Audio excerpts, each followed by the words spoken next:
Kamusta kayong lahat? Sa videong ito, i-cover ko kung ano ba ang HTML, paano gumawa ng HTML, ano ba yung mga HTML tags at paano ito gamitin. So ano ba yung HTML? Isa siyang standard system para makapag-output ng text, images, colors, at marami pang iba. And ma-output mo siya online. Ito ay fundamental element sa paggawa ng website. So paano nakikita lahat ng ang HTML or website na ginawa mo? So number one, kailangan mong mag-register ng website name or domain name. So madaming registrar. Ito yung pinaka-basic na example, Namecheap. Ito ang pinakaunang example. Ito yung pinaka-magandang registrar pagdating sa domain names. So pwede mong i-check kung available yung naiisip mong pangalan. For example, Google or Facebook.com. Pero hindi na yun available. Pag hindi available, hindi mo yung pwedeng bilhin. So let's see.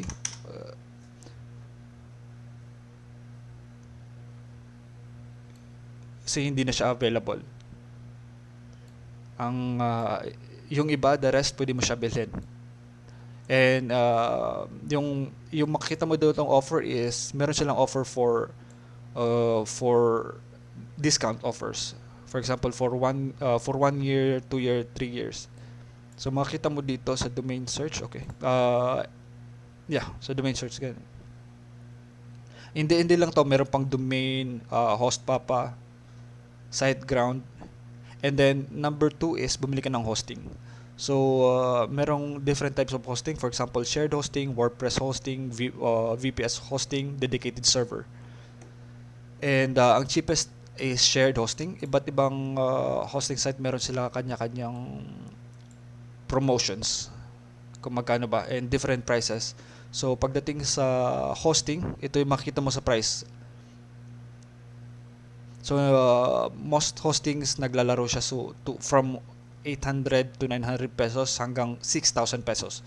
And yung price range niya, siyempre nagtataas baba, depende sa quality and then sa bilis. Kasi isa yun sa pinaka-importanting bagay sa isang hosting plan, yung bilis. Okay, paano gumawa ng HTML? So isa lang itong text file, gaya nito. Isa sa itong text file na ang extension ay .html. So kung hindi to lumalabas yung extension file name, pwede ka pumunta din sa organize, folder and search options, view, and then i-untick mo yung hide extension file names. So kasi pag nakatick siya, mawala siya. So kailangan mo siya i-untick. And then yes, so para gumawa ng file na yan, kailangan mo lang gumawa ng isang text document. Tapos palitan mo yung extension file name niya ng HTML. Yan. So, isa na siyang website. Wala lang laman. So, ang dapat mong gawin is i-rename mo siya into index.html. So, ito yung pinaka-recommended na file name para sa homepage. Kasi once na in-upload mo sa hosting mo, ito yung unang hinahanap ng iyong website, index.html.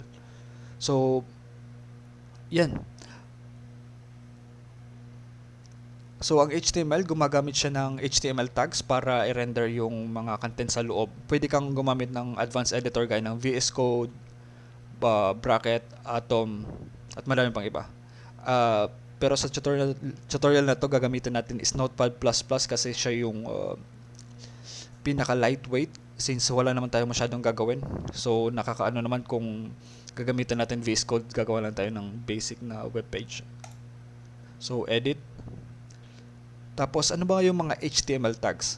So, ito ay HTML elements na nagsasabi sa web browser, kagaya ng Chrome or Mozilla, kung anong content sa loob ang i-display. So, paano ba siya gamitin? First of all, kailangan mong i-declare yung HTML tags. Kada HTML tags, madaming HTML tags na kailangan merong opening and then closing. For example, ito HTML, may bracket siya hanggang ganyan, meron siyang closing tag. Ang closing tag ay merong front slash sa unahan bago yung word. And then, sa taas niya is yung title tag. Ito sasabihin ko mamaya kung ano ang purpose nito. Okay, so first, i-open natin to sa browser. Pinalitan na pala natin ng file name. This index.html.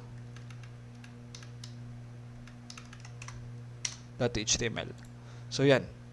Pag nilagay mo dito is my first website, save, and then refresh, magpapalit yung title ng website mo.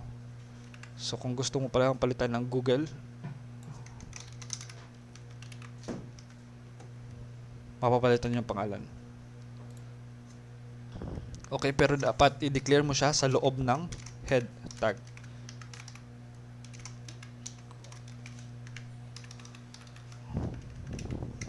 Okay, ang HTML, meron siyang head and then body.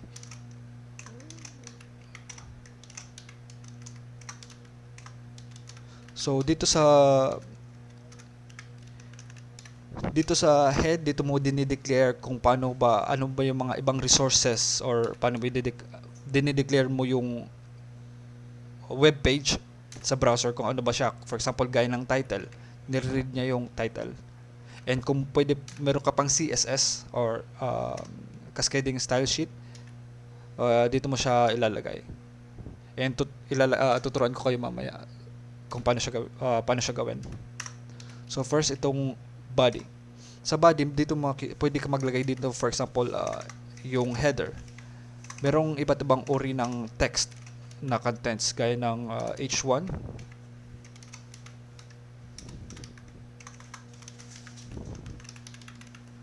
my first website. Yan, my first website. And then, yan yung pinakamalaki. Yung meron pang mas maliit dito is H2. Yan, H2. Hanggang siyang paliit ng paliit hanggang H6.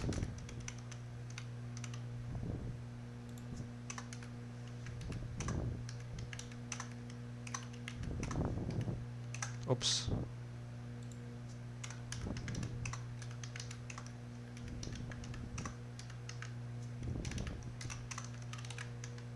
Yan, palit siya ng paliit.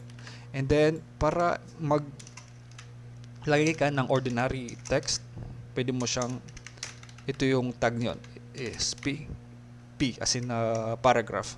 Ito H as in header. So, sa paragraph, my first paragraph. Yun, ito yung normal paragraph. And then, meron pang pre.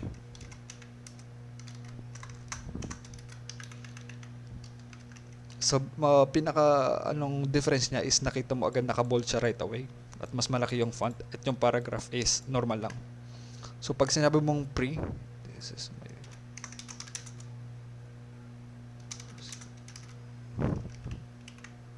Ano ba ibig sabihin? Pre-tag. Actually, nalimutan ko. Pre-formatted, yes. Pre-formatted. So, pre-formatted text. So, makita mo iba yung format niya. And dito sa pre-formatted, ang isa pang pagkakaiba niya is pag nilagyan mo siya ng enter, kinukuha niya yung enter. Pero, and compare doon sa iba, kahit mag-enter ka, gawa ka ng space, walang magbabago. So, yun yung pinaka-main difference ng pre at paragraph. And then, dito naman sa, meron pang isa, actually, it's span. Sorry. So, ano ba yung span? So, itong span, pwede mo siya ilagay. For example, itong first, gusto mong ibahin yung kulay. Let's say, color, red. Nope, sorry. Style, color, red.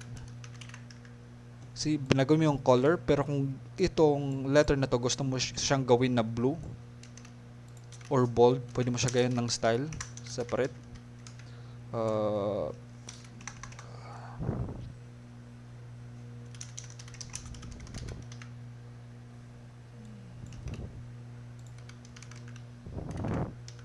Yun, pwede mo siyang ibahin, and then pwede mo din siyang gawin na bold.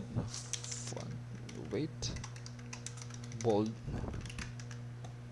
Yun, ganun. So, yeah, ito kung paano maglagay ng text na contents. So, paano ko naman magawa ng layout? So, yung mga layout tags is gaya ng nav. Ito magsasabi sa browser na ito ay navigation. And then, meron din section.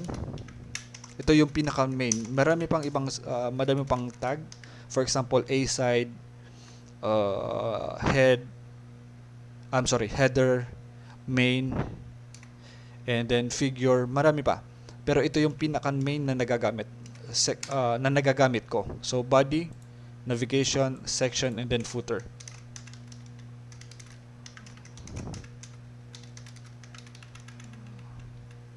And then except for footer, yes, meron pa dev.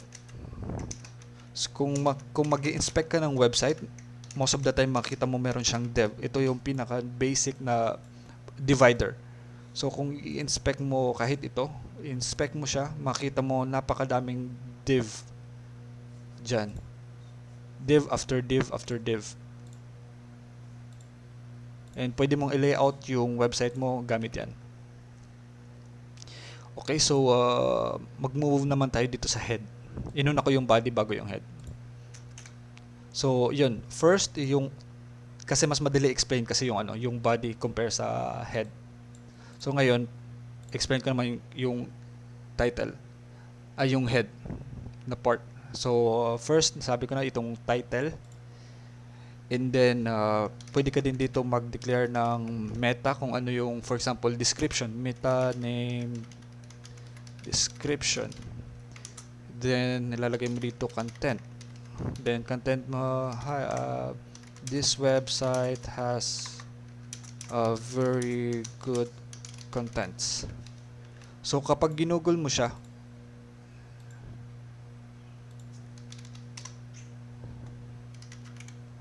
ang meta, ito yung makikita mo. Ito yung title ng website mo. Ito yun yung pinagset mo. And then, yung meta tag, ito yung parang meta description. Ito yung makita. So dito mo siya pwede i-describe. And ito nilalagay ito for SEO purposes. Then sunod ilalagay mo kung ano bang character set. For example, char set most usually is UTF. Yun yung by default. And then slash. So meron tinatawag na as you can see may nilagyan ko ng slash. Kasi merong mga opening and closing tag, merong tag na meron ganun opening and closing, meron din single tag na hindi na siya kailangan ng closing. Diretso siya closing. So yan. Yung UTF minsan makikita mo kasi itong file names. Right click properties. So saan ba 'yung nakita?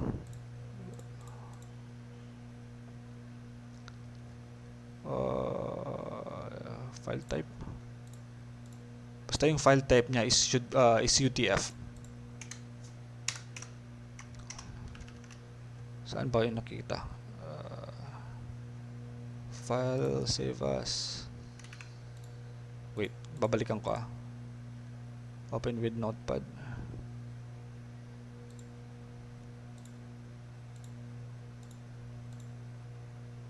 File, save as. Yan, should be ganito. Should be UTF.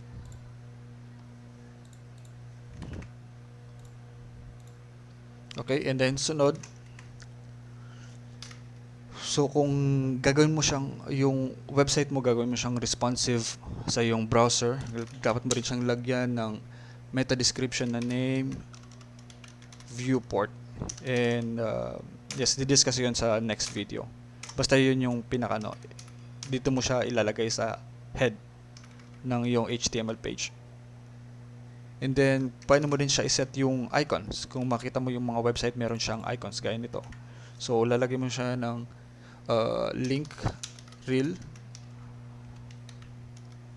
icon. And then type, ano bang type yung ilalagay mo? So it is an image and PNG or kung gusto mo ay JPG. Yan. And then size. Dito may de-declare ko ano bang size ng icon na meron ka. And then close.